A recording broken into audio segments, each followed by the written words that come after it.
Lo que más destacaría yo de este club es el gran compañerismo que tenemos entre todos. Hay un trato muy cercano y es como una gran familia.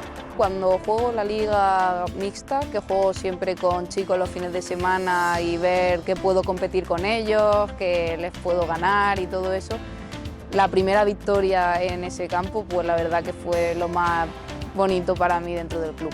Pertenecer a un club de frontenis como el Club Frontenis Portaco de Liserra, pues sabes que estás con un grupo de personas que compiten al 100%, un grupo humano muy bueno. Creo que ha sido el club que más me ha hecho avanzar en mi carrera deportiva y al final para mí es un orgullo llevar el nombre del Portacoeli a toda España y a parte del mundo.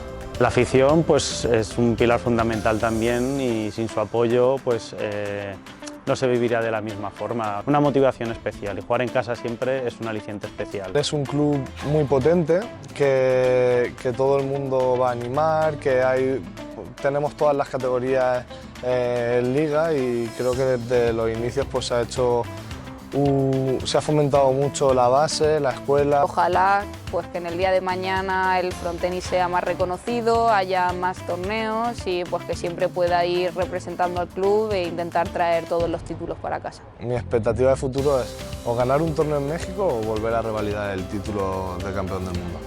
No puedo imaginar un futuro mejor que el presente que tenemos porque la verdad es que es fantástico. Lo único que espero es que tenga continuidad y seguir cosechando todos los éxitos que estamos cosechando actualmente.